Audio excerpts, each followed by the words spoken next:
Welcome everyone to the War Child International Day of the Girl panel. My name's Rob Williams, I'm the CEO of War Child. And for those of you who don't know us, War Child is a charity that works to help children in conflict zones.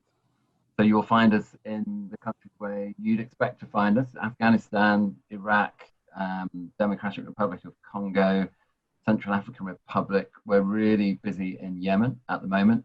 Our job is to make sure that children who have been affected by conflict get the kind of help that children need. It's a charity that's really about children and not adults. So we support girls and boys who have lost their families, who had their houses bombed, who have been abducted by armed groups and who need to be brought back to their villages. A lot of the work is psychosocial.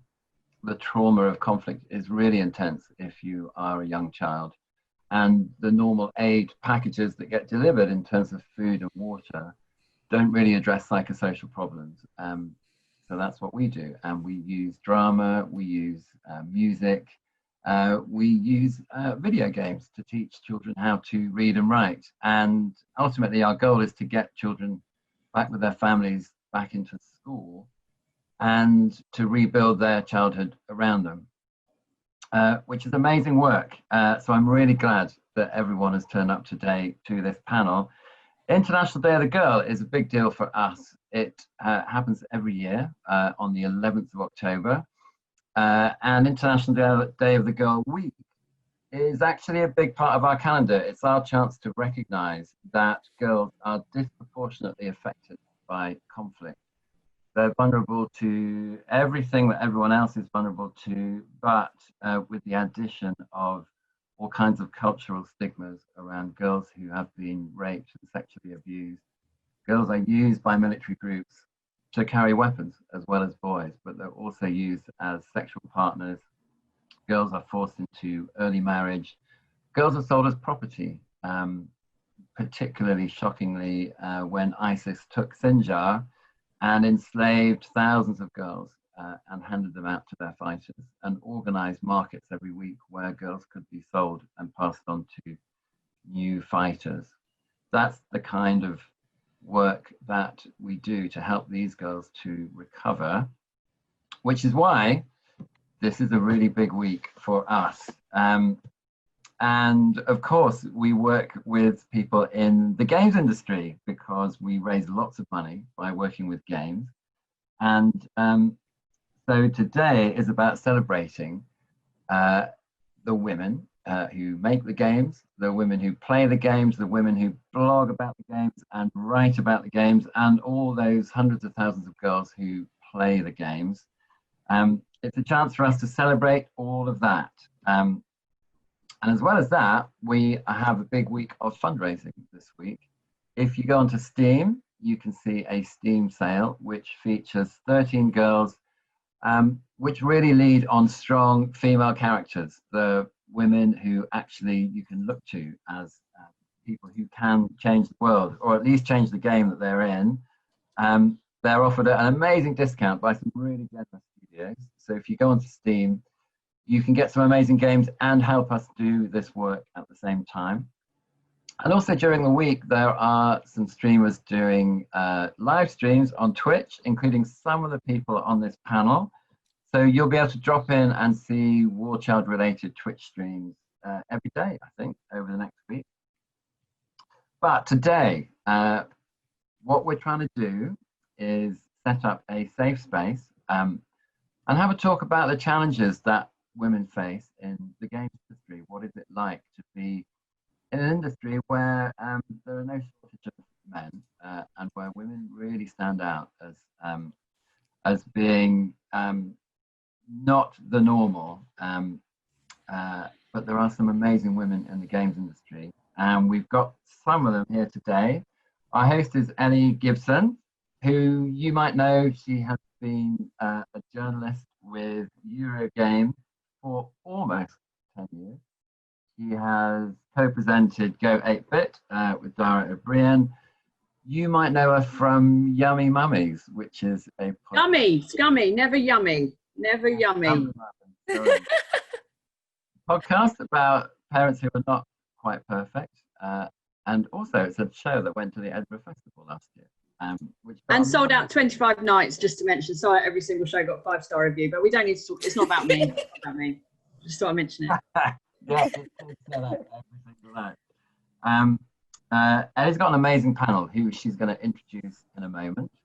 And so the last word from me is, for us, it's a week to raise awareness of girls in conflict. It's a week to gather support around us. It's a week to raise money that we will use to help girls who have been raped and sexually abused, to help girls who've been taken by armed groups and need all kinds of support to get back home, to help girls in every conflict setting get back to school and get the education which is going to unlock their future. So I'm really excited that everyone's gathered, and I'm going to hand over to Ellie. Thank you. Thank you, Rob. Thank you. Hello, everyone. Welcome. Thank you very much. Everyone who's registered and actually turned up. I mean, it's a two-step process. It's a lot of work, isn't it? So we're very grateful. Thank you for watching along. Yes, I'm Anita Gibson. And as Rob said there, I worked for Eurogamer for a long time, but I've actually been writing and broadcasting about games for about 20 years now. So I'm incredibly old, probably older than all these women put together, but let's not worry about that now. So yes, so we've got a fantastic panel for you today, and we'd like this to be not just kind of, you know, us taking it in turns to speak. We'd like it to be a conversation. So if you're watching along and you've got a question, whether it's, you know, about something one of us has said, or you just want a specific piece of practical advice about working in the games industry, or you've perhaps got a very strong or controversial opinion, I don't know. If you'd like to share that, then you can add it in the Q&A. If you don't want to speak, you can add it in the Q&A box, just type it out and we'll read it out for you. If you would like to speak and be literally heard, then there's a little button, you can wave your hand. There's a little button at the bottom of the thing. I'm maybe over explaining this, but I was today years old when I found out about this little button, but apparently there's a little button you can press, and that's to raise your hand, and then we'll bring you into the chat.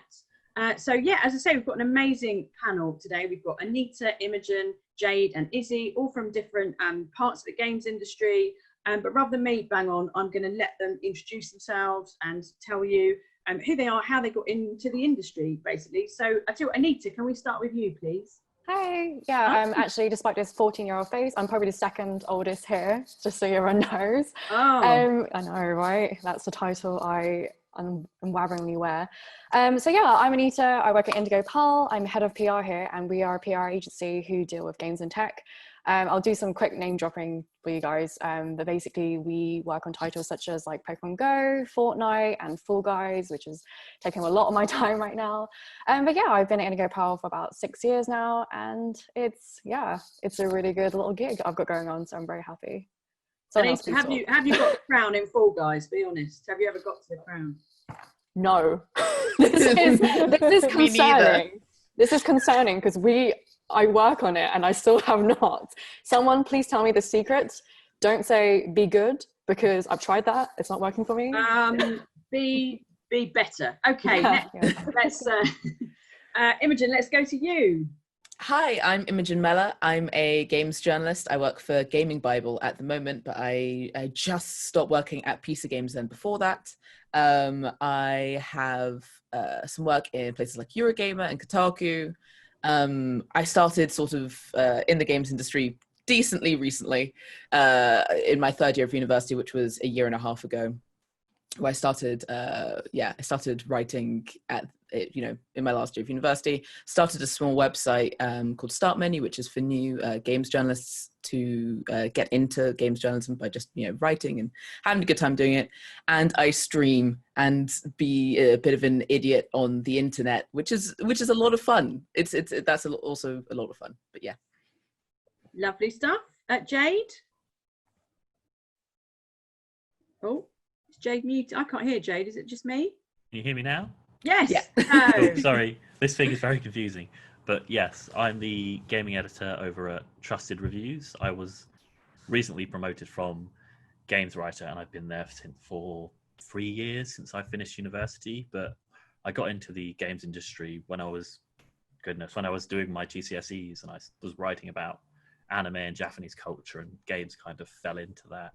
And when I was at university, I started freelancing with editors like Sam Loveridge, who's at Games Radar, and Brett Phipps, who's recently flown the nest, and they kind of helped develop my skills as a journalist and as someone who like is really passionate about the industry. And I try to use that platform to encourage other women to get into it, because it's a very daunting field. But yeah, that's a little bit about me. Lovely. Izzy, you'll go. Hi, so I'm Izzy Jagan. I, at the moment, am a global PR manager for Square Enix External Studios. Actually started my career at Indigo Pearl, where Anita is, but M&C Saatchi for a little while as well, and now I'm at Square. So yeah, that's it. All right. I want to start by talking a little bit more about this thing of how you get started in games today, because I think some people watching maybe are looking at a career in games and they're just starting out. And I don't really know anything about this, because when I got my first job was at Sony. I was a PlayStation copywriter, and I got that job by answering an advert in the newspaper. In the newspaper. Oh my What is God. that? What's a Well, newspaper? it's like a imagine the That's not internet but on Twitter. paper, if you can. What's A bit like paper? this. Yeah, do you remember paper? Do you remember it? Yeah. Oh, For yeah, school, okay. probably. Yeah. So that's how old I am, and I joined the week that the PS2 launched. So Wow. yeah, in those days, YouTube wasn't a thing. Certainly not Instagram or anything like that. So for people like me, I suppose, what would you advise is a good place to start? You know, should we be building our own websites and making our own games? Is there or going to university? Is there specifically we should be studying? Does anyone have a strong thought on that? I think so. I'm sort of, I think the most recent entry into the games industry and the way I got into games and knowing about games was YouTube, as you just mentioned. I watched a lot of Let's Players as a kid, play games, talk about games. I used to watch podcasts about it. And that is more than reading magazines or anything, where I know a lot of people went into games journalism because they would read like PC Gamer or, sort of Nintendo magazine, stuff like that. I was listening to people talk about games, and in my third year of university, it was sort of like, second year of university, it was like, oh, that'd be really cool to go back to what I thought I wanted to do when I was doing my GCSEs or something like that. And it's really interesting for me, because I think that, there are going to be a lot more people who listened to people playing games and watch people playing games rather than buying them themselves enter the games industry. And it gives you a really good breadth of field if you can't afford to play the games that you want to look at. Just watching them and having an opinion off of that is also like a big way to get in these days, I think. I have a question, if you don't mind me asking. Do you think going to university is like necessary for games? Because as my very Asian mother says, my English degree was actually useless for my career. Listen, I've got an English degree and it was not useless, because I spent most of those 3 years playing Tomb Raider. Look where I am now. Yeah. So, Yeah. My degree is in a drawer somewhere. I don't know where my degree is. Yeah. Has anyone here got a degree in a games-related subject? English degree as well. Sociology. Maverick. Sociology, English. I've got journalism, so I guess that's halfway there. That's like a proper subject. No, that's good. That's strong. But I don't think, especially nowadays with how, as Imogen mentioned, game coverage and being in the industry is a lot about video and being a positive personality. And I feel like so long as you have that and a decent network across social media and so on, it's easier to get into the industry now without a traditional degree or education. It's very much your experience as a writer and experience with the medium itself can often speak more than having a traditional education. Yeah. And also realizing that there's so many avenues in the industry. There's not just developer or journalism. There's like QA, and there's like copywriting and PR and HR even. You can do pretty much anything in the games industry that you can do in any other industry. And I think there might be kind of a misconception that to be in the games industry, you have to be able to code, or you have to be able to do a certain amount of things. But I think one step is realizing that there are a lot of broad avenues within the industry to actually enter. Yes. Alex Brew on the comment says, I did zoology. completely irrelevant to games, yet I blagged my way in. So there you go. And that's brilliant. If you work for a company, perhaps as a pet zebra or something that gets sick, then you're laughing, aren't you? It's an extra skill. It's an extra Zoo skill. tycoon, you never know. Yeah. Yeah. Yeah. Those of us who come from, who are in the sort of journalism bit, yes, I think, you know, English did teach me a lot about writing. Obviously, that's the point of it. But Izzy and Anita, in terms of marketing, did you kind of go into that? Did you go into your careers going, I definitely want to work in games and I could do it through marketing? Or was it the other way? You knew you wanted to work in marketing and then you were like, oh, games. Weirdly enough, I wanted to be a journalist when I went into university. I thought that was going to be my avenue. And then I quickly realized just how hard it was. So props to you guys, because I gave up. I literally just went, no, not for me. And I didn't even think about games. I thought it was something that you just kept as a hobby. It was strictly just for fun. And then one day when I was at my internship agency, which is where I actually found the internship for this job, that was just something that, you know, I came across, and I thought, you know what, I used to play the PlayStation. I played that, so I can do this job. And you know, look where I am now. That's essentially what happened to me. I applied for an internship. I got hired after a month, and I've been ever since. And I've gone from intern to head of PR. So definitely try whatever you can. Don't just think I need to have XYZ qualifications or I need to bone up to do it. Have the confidence of every white middle-aged man out there and apply for those jobs. That's it, exactly. Imagine you're up there downstairs and just walk around like that, you'd be fine. Yeah. Yes. And by the way, do chip in if you're watching. If you've got a question, it's sort of easiest to weed out the question. Obviously, feel free to comment in the chat. But if you've got a specific question, do pop it in the question and answer box, or raise your hand with the little thingy. Because yeah, as I say, we want it to be a nice chat, really. Right, so careers done. Yeah, so let's get into the nitty gritty, as it were. So when we were talking about what we're going to talk about today, and questions and stuff, a question I've been asked a lot over my incredibly long career is, what's it like to be a woman in games? And to be honest with you, I sort of never really know how to answer that, because that's all I know, right? Mm. I only know what it's like to be a woman in games. I can't speak for the male experience. I can only tell you that, you know, I've been to offices where there's a man's toilet, a gent's, and a pooing toilet. That's all I can say. So, you know, it's that sort of thing. So I'm not going to ask you that, but I would like to ask you, how do you feel the situation is now? I think women, it is getting better, but we are still in a minority in the games industry. Do you think the situation is improving, or do you think, you know, there's like still tons of work to do rather than just quite a lot? I think this question is twofold, because there's the perception of the industry from a consumer perspective, and then there's the perception of the industry from within. And I think those two are quite different. I think there's quite a chasm between those two perceptions. I think within the industry, we're a lot more aware that there are lots of women and, you know, people of different gender identities all around the gaming industry. There's a diverse bunch of people who work in different places that aren't necessarily visible from the outside. But I think the perception from the outside is only what you see at the very forefront. And I think maybe that means that there has been improvements recently, so maybe there is something changing inside. That means the forefront is actually more representative of what's actually going on.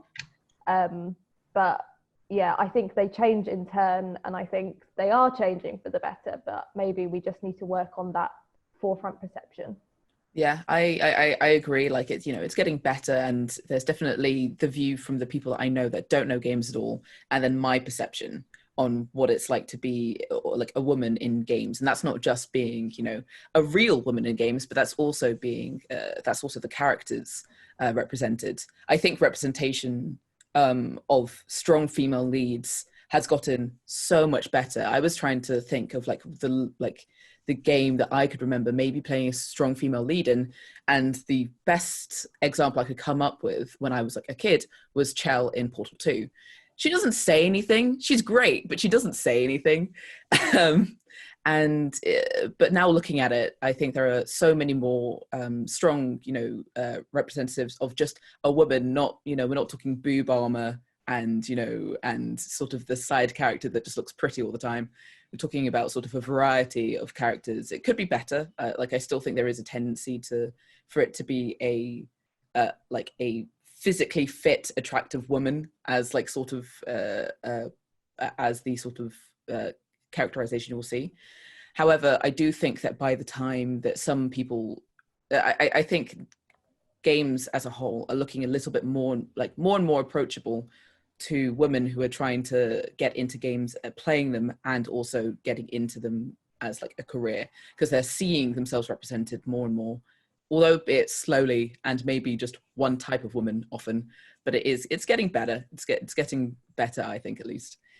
Yeah, I would like to see more mums in games, personally. I would like, instead of like having to sort of stop to recharge your health, you have to stop to breastfeed, and then that would be a bit more realistic.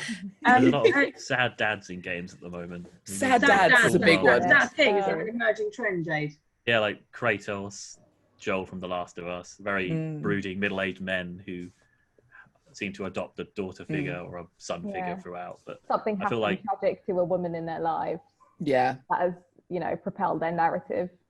Oh yeah, Kratos' wife is they're always being motivated by a deceased female figure in their lives, whereas it feels like a strong female character could be in that position as opposed to just being a motivating factor for a man. Yeah, my new recent favorite trend of women in games is angry women. Love that.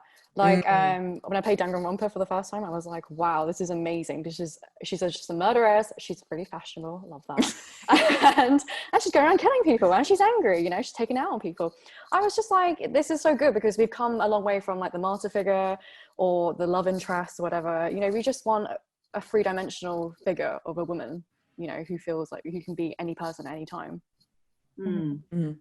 Yeah, and in terms of, again, how games are marketed as well, is that changing? Because I remember, back in the olden times, there was like booth babes was like a real thing. Like I remember going to parties even in the late 2000s, and there would be a stripper pole with a lady on it. She wasn't naked, she had like a bikini, but literally, and I just remember I do remember being there, and after, there were a few strippers, and after they'd each done the little dance, they'd wipe it down with like a jade cloth. And I thought, how erotic is this really for anybody? Now I don't go to those parties anymore because I'm too old, but is that sort of thing still going on, or has it changed, thankfully? Yeah, there's I don't think booth babes have been a thing since I've been conscious. Yeah. Definitely. I haven't seen any since I started. I remember at one Gamescom, I think there was like for some reason it was like an auto stall, and so they had two there, but that was actually like shocking more than actually the norm, that's a really good development, I think. Yeah, for sure. They weren't wearing bikinis, but they were wearing cat suits, so that it was a big difference. Yeah. I don't want to moan the whole time. That is one of my favourite things to do. But have you ever had a moment, any of you, where you have sort of felt excluded? For me, I was at the Leipzig Games Conference once with another woman journalist. There were 3 or 4 of us in the industry at that time, and we were just having a lovely drink with all the bloke journalists, and suddenly we looked around and they'd all disappeared, and they'd all just gone. And they had gone to an exotic dancing club, and they hadn't told us, because not unreasonably, they thought we wouldn't want to go. I don't know why. But that was the first time I really kind of thought, I'm suddenly not in the club anymore. Do you know what I mean? I am seen as other. Have any of you had any experiences like that? Yeah, I mean, every time, sorry. No, go ahead. Every time I walk into a room and I'm the only person of colour in the room, which is quite often, often also maybe the only woman, it happens in layers. Sometimes I'm the only woman, sometimes I'm the only queer person, sometimes I'm the only person of colour. All those identities kind of intersect into, me having to kind of really be my biggest hype man in order to interact in the industry and kind of put across my best self, even if I'm the only one, Agreed. Isn't it tiring as well to be that person, to have to be that person for them? It's a lot of emotional labor. Yeah, exactly. there's got to be someone in the room who tells you no, or this isn't okay. But it's exhausting to be that person in the room. Like it's physically, emotionally exhausting to have to be that person to tell a group of people who maybe don't want to listen to you that actually this isn't okay. And the answer isn't always just having someone in the room. It's having a structure in place so that person is listened to. It's not I feel enough. like, sorry. Yeah, sorry, go ahead, Dave. A lot of events you would go to as press or industry is very much, I have looked around, I'm like, oh, I'm the only person in this room who isn't like a white man or so on. Or if you're in a Q&A panel with developers and you ask a question which is possibly talking about like queer aspects of a game or stuff concerning female characters, they can often see questions like that as being almost like intrusive, like, oh, why did you need to bring this up, when it's oftentimes a thing that's worth addressing when it comes to diversity in the industry as a whole. Yeah, for sure. Otherwise you're the educator, right? Yeah. Yeah. I think one of the big things that I found as someone who's covered, mainstream games, but has also done a little bit like light work within the esports. I think esports is worse. Like I have definitely felt like going into a room in the games industry, I can sort of hold my own, as emotionally as exhausting as that can be. Like I can hold my own because I'm sort of prepared for what that feels like, because the mainstream games is sort of where most of my work exists. In a room of esports people, though, that makes you feel like, because I think there is still very much, the athletes are almost never women. They're just almost never women. And there are people within teams who don't want girls on their team because they think that it might, there might be romance and people might get jealous and you don't, oh no, and they can't play, oh, girls can't play. Yeah, like there are those, and they're sort of esports athletes are often quite young. They're often sort of just like either older teenagers or very young adults. And so they might not be sort of emotionally mature enough to sort of even deal with having sort of women about and treating them as they would just a guy friend, And I think with esports, there's definitely a problem with that. Yeah. I can't wait till they find out that romance can happen between two people of the same sex. That's going to blow their mind. Yeah, don't tell them that. Don't tell them. Don't tell them. That was invented recently. Unbelievable scenes. Melissa in the questions is saying, does anyone else find men in their lives try to explain the games industry to them, even though they don't work in games? I have no idea what she's talking about. Do you? Oh my god. I only play Candy Crush, so I don't know what you're talking about. I've got to Sudoku, and that's as far as I've got personally, actually. Yeah, I play tic-tac-toe sometimes. Okay. Wow, that's advanced. You use paper? That's crazy. Yeah, and I had experienced a bit of this just the other day when I did a shout out on Twitter. I'm working on a new games project, and I'm doing a thing. And I said, work thing. What's a good example of what kind of games person you are, like Sonic or Mario or PlayStation versus Xbox, whatever? And a man obviously tweeted back, I think you'll find there's actually quite a big divide between PlayStation and Xbox players, so it's PlayStation or Xbox. And I was like, that's the example I've used in my own question. I've used that. Why? Anyway, this is just me moaning now. Anita or Imogen, did you have something to add? Well, I was just going to say, men, I think also guys get really annoyed. They like the idea of having a gamer girlfriend or gamer girlfriend, like either one.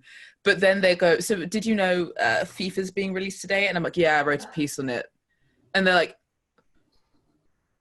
but they get so upset. You're not meant to know. Yeah, meant to know. How else are they supposed to mansplain it to you? How else? There is also one thing that gets me. We talk about like, Candy Crush and Sudoku, but like they are valid parts of the games industry. Like just because I think a lot of the stigma behind casual games or what people consider casual games is because women like them. Yeah. I think I played the shit out of the Kim Kardashian game. I got really far. Historically, I'm level 19 in heyday. I may have to end this early so I can harvest my pumpkins. Exactly. Thank you. I'm not ashamed. I won't be ashamed. We love to disparage things that women like, and women like Candy Crush and like narrative games and you know, casual games, whatever you want to call them, but that doesn't mean they're any less valid. Doesn't make you any less of a gamer. They're still games. Jade, has that happened to you? Do men like to explain games to you? Oh yeah, 100%. I used to work on Candy Crush, so at M&C Saatchi, they're the PR agency for Candy Crush, and the amount of times I'd tell someone, especially a man, that I worked on Candy Crush, and they'd be like, "Oh, you're not actually in the games industry then." Yeah, as if it's not a game.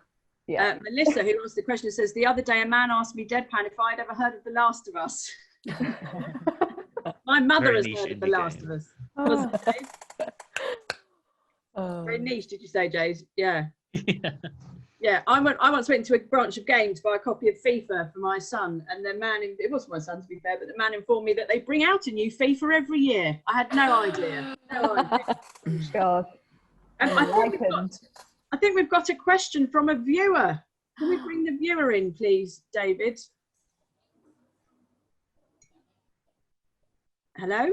Come in, viewer.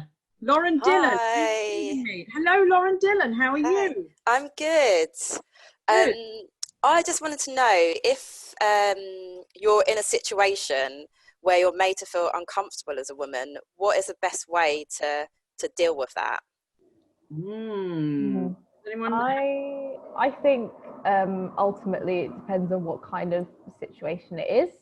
If it's online, you know, I think removing yourself from that situation would probably be best. If it's in real life, I think gathering support and, you know, a feeling of safety from people that you know around you, maybe other women, maybe other people you know, is very important. I just think that building that network and knowing when to step away is very important. I'd agree, and I would also recommend documenting it as well. No matter what type of situation it is, like if you take a screenshot, that's great. If you feel like it's something that happened in person, maybe going away to write it down. I know it's not always the first thing you think of, but if you're in a more formal corporate situation, you might need to file a complaint, for example, documenting it to make sure you're also not going crazy as well. So you have like a actual accurate version of the events for someone to look at later is also really helpful. And definitely, as Izzy said, removing yourself from that situation or that person if you can. Cool, thank you. Anyone else want to chip in on that? Jade? I feel like as a trans woman especially, I've attracted hate in the past online to our work social channels, where they'll often say things like, "Oh, why are you covering games? You're not a real woman," and so on. And oftentimes it's important to, as both Izzy and Anita said, is to have that support network and to document things and to surround yourself by people who can not only help you get out of those problems, but also help you recognize when there is a problem and it needs to be addressed. Yeah. And I would say, again, when we were thinking about questions to ask today, one question we didn't want to ask was, you know, what can we do about these problems? How can we, because it shouldn't be on us. It shouldn't be on people of colour or, you know, trans women, or it should be on the people who are going through this to solve the problem, right, and to bear the burden of fixing that problem. Having said that, I will tell you what to do. if you are a person of privilege, if you're a white man, and you see these situations happening, I would like to say it's no longer good enough to do nothing. You are complicit if you do not, at the very least, support the person the thing is happening or being done to, even if it's that, even after the event, saying to them, I will write, I saw that, I witnessed that, I will back you up if you need me to. That, frankly, is the least you can do. Would you agree? I absolutely agree. I was at one of the first like big conferences I went to. I was sort of there chilling, talking to someone, and a developer asked for my number. And it was sort of like bewildering because, you know, I was just like, I'm not here for that. But that person was obviously just talking to the woman in the room. And I was very fortunate because I had people who I said that to, and that person was thrown out. that person had left very soon after, and it was all men that were, you know, far older than I was at that time. I think it was 20, and they were all like much older than me, and they sort of knew what to do. And I don't want to encourage going and crying to a man for help, but often those are like men, older men in the industry with any influence, or people who are more experienced than you, have the know-how to, or have the guts even sometimes, or even have the protection to go and sort out that problem for you sometimes. And that's not always going to be the solution to a problem, but if something immediately happens and you trust someone or your mentor or someone like that, and talking to them about it, they can often at least help either protect you from that situation happening again, or remove that person from the situation. And that's the biggest example I have of it really sort of happening to me. Yeah. Does anyone else have anything to bring in on that? No, not really. Fine. Yeah, I think, as I say, I think that's the least you can do. And I think also, I don't know about you guys, I used to get a bit tired of being told just to ignore online stuff, and just to be told don't look at the comments, or don't read it if you don't like it and all that. I don't think that's good enough either. Do you? No, absolutely not. I think it's like being told, sorry, yeah, we were having a discussion a bit earlier, but it's like being told not to wear a short skirt or not to fall asleep in public transport, which I did, and then someone groped me, and then my female friend told me I shouldn't have fallen asleep. So, you know, yeah, exactly. So it's not, sorry, that's a train. Sorry, it's not good enough now to say to women, like, you need to protect yourself, you need to protect yourself. You have to go to the root of the problem and just educate people that it's not okay to do it in the first place. Yeah. And I think fundamentally... Oh, sorry, carry on.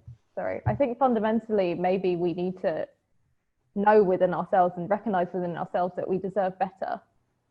Because I think a lot of the time we take it because we think that it's part of the course, and it's part of, you know, because this is such a passion industry that we're taking what comes with it. But actually we don't deserve that, and it's not a necessary part of the industry, and we really do deserve to be treated better and considered better. Yeah. Jade, sorry, did you have something?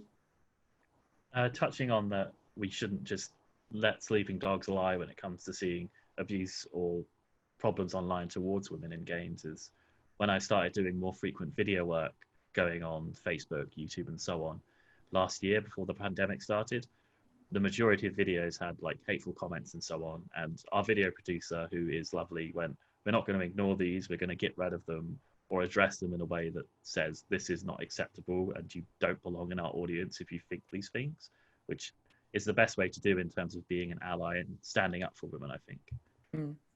Yes, I think companies have to take it on board, and websites have to take that on board and moderate the comments. And I remember saying in a meeting once, you know, I feel very attached to this company and this work, and it feels like this is my house, and it feels like people are basically coming into my house, to my party, and pooing on my carpet. You have to help me throw them out. You know, I can't do it on my own. And then I cried slightly, which did undermine my point. But, you know, the point is, again, the point is really I shouldn't have had to do that, right? I would have appreciated other people with more privilege standing up and backing me up. So, yeah, there we go. We told everyone what to do. We've got no excuse now. We fixed it, guys. We fixed it. Fixed it. Sexism's over. Yeah, it's done. Well done, everyone. I think I've done some work with Black Girl Gamers, which is a fantastic community. Jan Lopez, who runs it, is just, you know, phenomenal. And she in particular has to deal with a lot of this sort of stuff, where, you know, people are like, oh, they're racist for being called Black Girl Gamers and not including all women of all ethnicities, or they're sexist for, you know, it's just being a space for female gamers, female and non-binary gamers. And then, you know, and I did a stream with them recently, and it went on the front page of Twitch. And having the words Black Girl Gamers next to a Black woman who is very much quite vulnerable being on the internet meant that there were just a stream of bigotry and vitriol, like at all times. People coming in, trying to like subtly say stuff like the N-word, or try and, for me, I got it both sides. I got people telling me that I was not Black because I'm very light skinned, and people saying that, oh yeah, you shouldn't be here. And then I also got it from the other side of people just being downright racist. And being able to I feel very privileged in the fact that I can read that and not take a second look. I don't mind people. I think that, there is a mental capacity. There are some people that can deal with some of that sort of stuff. And there are some people that aren't so lucky, and that stuff really intimidates them. Rightly so. It's not nice. It's not good. But there's like that, but there were a team of moderators who were deleting it as fast as it came through. And that was, I think, one of the best ways. I mean, being visibly a woman or, a Black woman in games, showing people that you're there, and then dealing with the hatred and getting rid of it as soon as it comes through, and putting a more positive image of yourself out there means that eventually, hopefully, people just start accepting you as within the industry. All you can do is be a positive face and sort of voice on the internet, showing people that you're there to stay. You're not getting rid of me, and people just have to deal with it eventually. Even though some people will be asses in the process. That's a nice word for it, Imogen. Thank you for keeping your language in check. Yeah, speaking about intersectionality, does anyone else have any sort of reflections on that based on perhaps your own experiences? I mean, I've touched on it before, but like Izzy said as well, I get asked to be on diversity panels and things like that, and to be honest, I'm tired. I'm really tired of being asked what's it like to be a woman in games. That question hasn't changed, by the way. What's it like to be, a POC in games? I don't know because I don't know what it's like to be, white or a man. I just don't know anything different. And are people bored of, I mean, I do understand, obviously you need, like Imogen said as well, you need to be a face, you need to be positive, you need to guide people towards and showing that, there is a space for you in this industry too. But when can we stop having this conversation? We fix sexism, can we fix the racism part now? Can we do that? Yeah, I always thought, I don't have the emotional capacity anymore to tell people how hard it is, and to justify my existence in this space as a queer woman of color. It's enough just experiencing it. I don't want to have to relive it constantly. And just being able to exist in the industry and just get on with my work and just do what I'm meant to do is all I want, really. That's all I want to do. Yeah, me too, although sometimes I just want to have a lie down, to be honest. Yeah, also that. Yeah. We've got another question, another live questioner, I think. Can we patch them in? I feel like mission control. It's very exciting. Hello. Oh, have I been patched? You are patched. Hello? I've patched you. Excellent. Thank you very much. Oh, this is very high tech. Oh, it's like LBC. Please don't talk about Brexit. What is your question? So I just wanted to ask about, basically, one of the things that I found quite difficult when I decided to kind of go for a career in games, and this ties into stuff that a bunch of you have mentioned. Jade, you touched on this when you're talking about video and getting abuse and stuff like that, is a kind of pressure to look very glamorous and kind of sexualized, and that being a kind of what is presented as being part and parcel of being a streamer, being a reviewer, and we've all seen it. You see kind of panels and videos where all the women look like supermodels and the guys just look normal. And I wonder kind of what your perspectives on that are, kind of what you think about it. Is it something that you felt or experienced before, anything like that? Jade, you were mentioned there. Do you want to start us off on this one?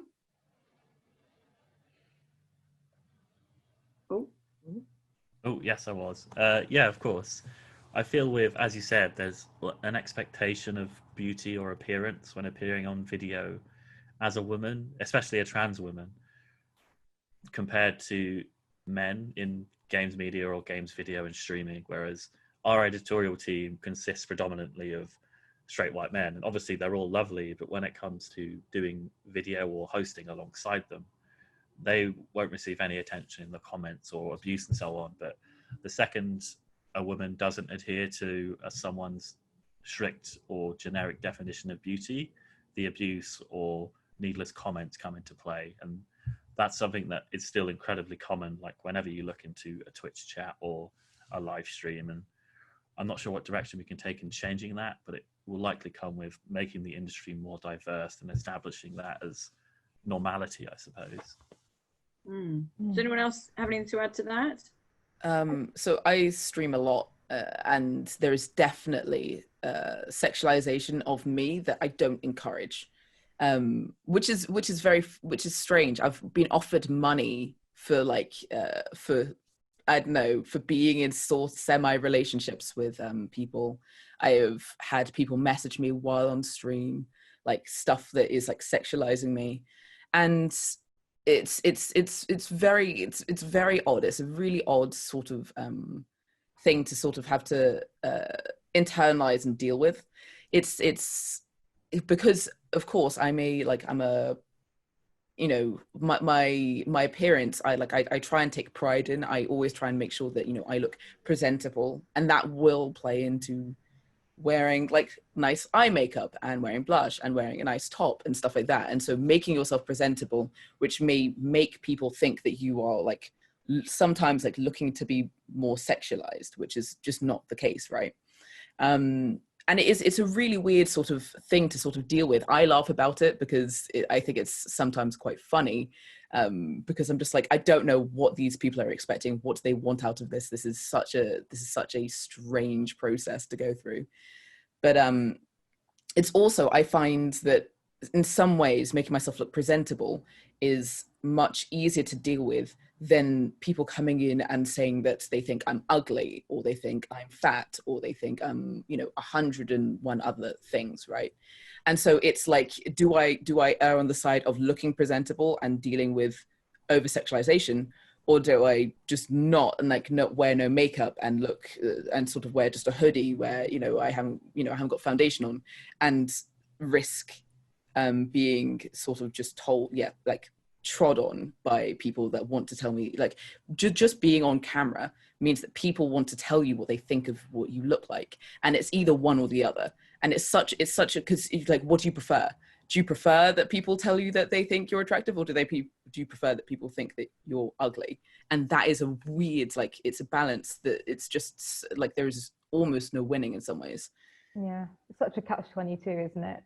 I think it just comes down to the lack of acceptance of choice. I think it should be a choice that you make. If you want to look super glamorous and have a full face and makeup on, that's a valid choice to make. If you don't, then that's also a valid choice to make. And I think that it comes down to fundamentally beauty standards of women in the world, whereas that there's not much choice, you know, that you do a certain thing and you're seen as one way, or you don't do that thing and you're seen the other way. It's such a harsh dichotomy, and there's no grey area for choice to happen there. I think it's getting better over time, but I don't think it's fully translated to our industry yet. Yeah, hopefully there'll be a greater area for choice in that matter. I don't have anything real to comment, but I just always think of that meme where Beyonce's in that ball gown and then Ed Sheeran's next to her in that hoodie. And that's what I think of. And I'm just like, you know, we should have the option to be in the hoodie. We don't always have to be Beyonce. Yeah, I mean, I've only got 40 or 50 ball gowns, so it's really not. Just that, you know, thanks again everyone for watching. We've got about 10 minutes left. So it'd be nice to finish with a few questions if you'd like. If you want to, you can. It's easier for me to see them if you try. I know it's a pain, but if you put them in the Q&A box rather than the chat box, then I can see them. And I can read them out for you. Or if you want to speak and be heard, then you can press the thing and raise your hand, and we'll get to you. So let's go to a question from the Q&A box. She's done it correctly. From Lauren from She Plays Games, who says, "What has been your proudest achievement in games so far?" Anita, you have a go. Inevitably, I always come back to this because I think it just makes such a nice little story.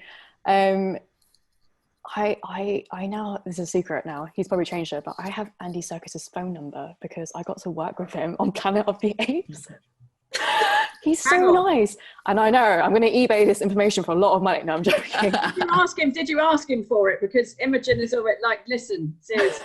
You know, I got given it because I was helping to arrange interviews, and they were like, I was like, I need to have access just in case. Yeah. And so I now delivered have. him his sandwich once. Yeah, exactly. Hi, Who says that PR isn't glamorous, honestly? let's just, for the next 10 minutes, let's just tell I met Andy Serkis. That sounds much more fun than sexism. So that's your greatest achievement, Anita. You've got Andy Serkis' phone number. Oh God, you know what? I probably do have better, but other people should go before so I can actually think of a real example. I've got Dara O'Brien's phone number, but that's about a 43rd achievement. No big deal. Oh, I think I do too, actually. Sorry to any of Ray. He's obviously just gives out everywhere. Yeah, you don't care. Puts it on the internet. Izzy, what's been your greatest achievement? Can you beat Andy Serkis? When I delivered Andy Serkis' sandwich that one time, no. I think a lot of my greatest achievements are around the games that I've worked on. Like, I got to work briefly on Kingdom Hearts, and I played that game when I was 11. And then I wrote the bloody manual for it. That's how old we are. Came full circle, and I got to work on it as an adult. And now I work on Life is Strange, which is one of my favorite games in the whole entire world. So it just feels, I get a lot of satisfaction over the creative properties that I get to work on, and the people I get to meet who work on those things as well. Jade, what about you?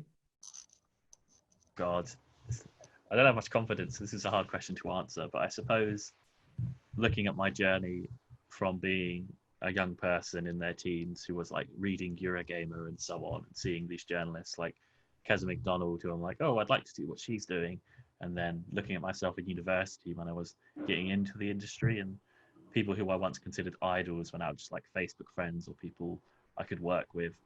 I suppose that's one proud achievement. And then this is also a cheesy answer, but as a queer woman in a senior editorial position, and having had younger writers come to me and asking for advice about getting into the industry or what they should be aware of, or if I could give them advice or they like my work, like, even though I don't feel like I'm deserving of that kind of position or giving out advice, knowing that people come to me is quite a proud thing in itself, I think. Grand. Thank you. Imogen? It's probably, so of course everyone knows sort of the Black Lives Matter movement. There was a big push by Eurogamer when that was going on to get some streamers on who were black, who could sort of raise money. And I did the first one, and that was probably like, that was massive. It was such a strange experience for me, because I'd only been streaming like 3 weeks or something. And then in my section, I think we raised over $16,000. Which was sort of insane, and it definitely also kickstarted sort of the streaming side of my career. But that was really wild. That was just shocking. And it was down to the kindness of other people. It was down to people asking me to be on it, and it wasn't just me playing Assassin's Creed that really did anything. It was people being lovely, but just being part of that was really, really something that I will remember forever. Absolutely, yeah. We've got a message. Korina, we're patching you in, Korina. I love saying that. Consider yourself patched. Hello, Korina. Hi, how you doing? Korina Abbott. Hello. Hello. What is your question, caller? Thank you all for sharing experiences. It's great to hear this on my lunch break. It's lovely. So I've been in the industry for a while as well, and I've really benefited from mentoring, whether that's formal or informally, and especially at the beginning of my career where there weren't many women to learn from, actually. I was like one of the only women in the office. I'd love to hear your experiences of like positive reinforcement from other women in the industry. Is there, Anita, you're nodding. Well, I'm in a company which is headed by a woman who's very keen on supporting other women. So to be honest, I definitely owe everything to Caroline. She hired me as an intern, and she made me where I am now. She's never been stingy about budget or guidance or anything. So thank you for that. She's actually the person who always makes me go to workshops. So she's incredible. But I also want to give a shout out to Anissa as well, who runs Limit Break, the mentorship initiative. And that's amazing. She just she just looked around, saw there was a space for it, and just went ahead and created it. So if you guys don't know about it, it's an amazing initiative where you can sign up. It happens once a year, and you get matched with a mentor in depending on the point of the industry that you're interested in. So definitely check it out, guys. Yeah, brilliant. I think that's definitely a thing. I had lunch with a friend who works in another industry the other day, and she was talking about the importance of when you do get to a certain level, holding the door open for other women and other people of colour, if you are a person of colour, to come in. And yeah, Caroline Miller's definitely a person who's done that. Catherine Channon, another industry legend. Kez McDonald, already mentioned. So yeah, I think sadly it shouldn't be on us, but I think the reality is we do have to, you know, another phrase is not pull the ladder up when we get somewhere and help other people in. I've seen you've been doing that, Imogen, recently. I retweeted a thing you did this morning saying you want to hear from more people from diverse backgrounds. Yeah, with games journalism and with the way to get into games journalism really is frequently pitching to sites and making sure that you are getting pitches in from a diverse background. And if sometimes it can be really intimidating if you just see white men's work on a site, you'll think, is there a place for me? And it's important to make sure that you make the call and almost you get a pitch and you get doing that to the industry as a whole, making sure that you are pointing to the people that you think that may be underrepresented or might be nervous about getting into the industry, making sure that they feel like they're being called to when you are trying to include them in something rather than just hoping that they apply one day, you know? Yeah, sure. Jade, do you have any thoughts on this? Yeah, I think it can be incredibly daunting looking at an editorial site or an editor and thinking, will my perspective be valued amongst an audience that seems to be very much dominated by white men, when very much it's the opposite?